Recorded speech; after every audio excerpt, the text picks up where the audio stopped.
But Abram said, O sovereign Lord, what can you give me, since I remain childless, and the one who will inherit my estate is Eliezer of Damascus?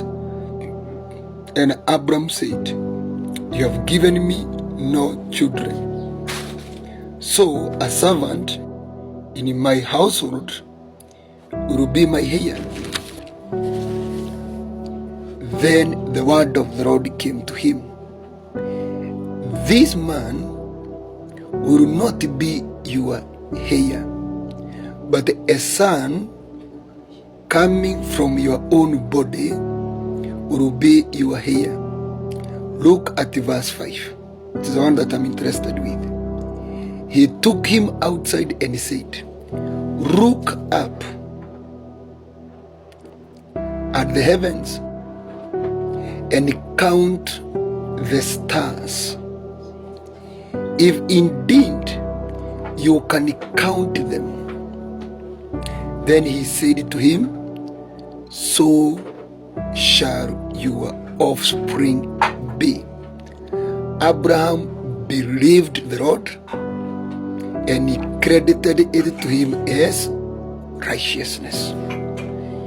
That is Genesis chapter number 15, verse 2 to verse 6. Grace of multiplication. The key of today's lesson, we are in lesson number 31 about grace of multiplication, and the key of today is faith. In that encounter we have just read, Abraham was speaking back to back with God, and they were arguing around childlessness of Abram. And Abram at that stage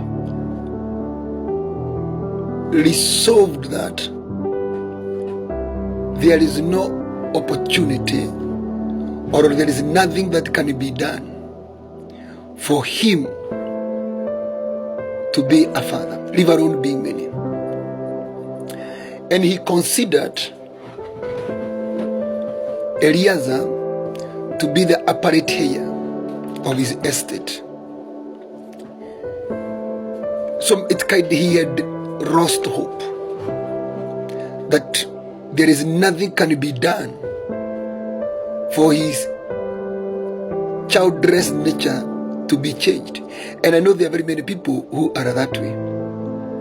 They look at themselves and they don't see any hope that something can happen, and their futility, vanity, nature change into a world-class manifestation of excellence. And the Lord told him, I want to give you a test.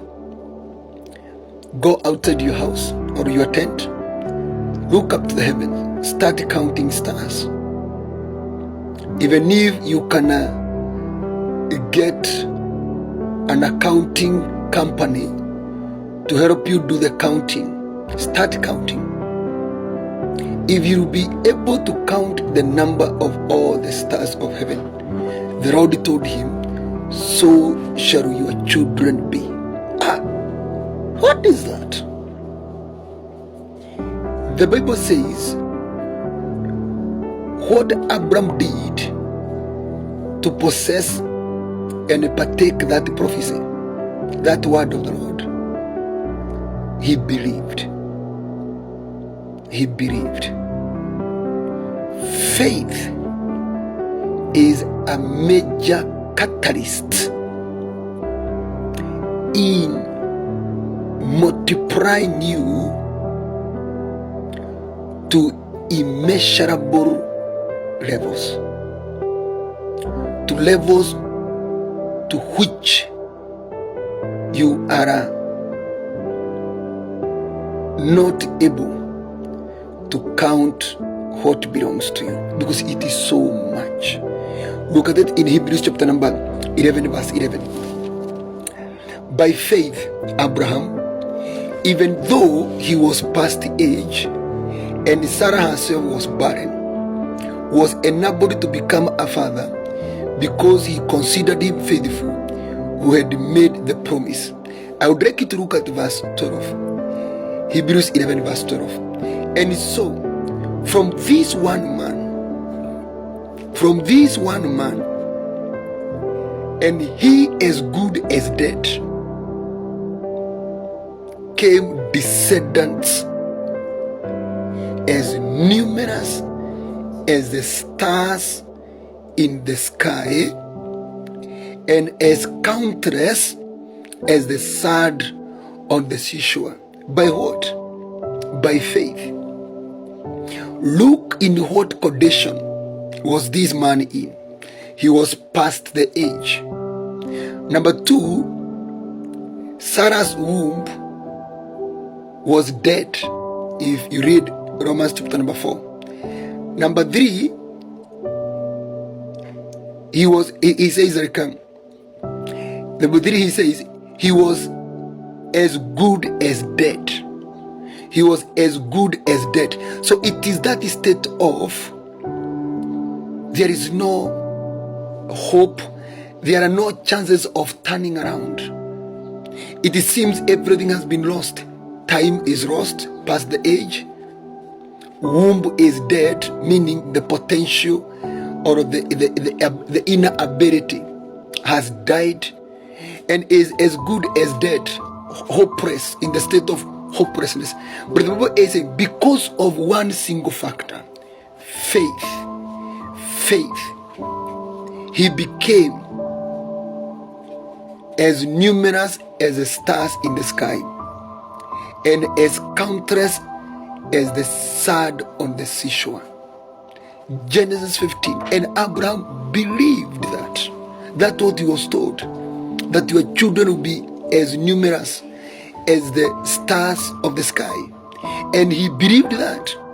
And faith, God used the faith of Abraham to process that, that spiritual vision. Because he told him, look up to the heaven, to the sky. Spiritual vision, that revelation. But in the reality, this guy is alone. This guy is just giving up. This guy is losing everything. Even the one he is supposed to do this with has given up. Even bringing the services of Hagar, she has given up. But faith was used by God as a catalyst or as a multiplier to move Abraham from one to as numerous as the stars of the sky and as countless as the sand on the seashore. What do I want to say by this? If we are going to adopt the faith of Abraham, the father of faith, that faith will become to us like yeast that will work through the dough and cause it to produce immeasurably much more. Faith will become a catalyst that is going to make the process quicker, faster, reproducing for us more than enough, reproducing for us surpluses, reproducing for us leftovers, reproducing for us immeasurables, reproducing for us overflow, reproducing for us filling to the brim, reproducing for us abundance. If only we can know the praise of faith in our quest for increase. Salary will be multiplied through faith. Promotion multiplied through faith. Customers multiplied through faith. Sales multiplied through faith. Networking multiplied through faith. Opportunities multiplied through faith. Members, followers multiplied through faith. Faith is a multiplier.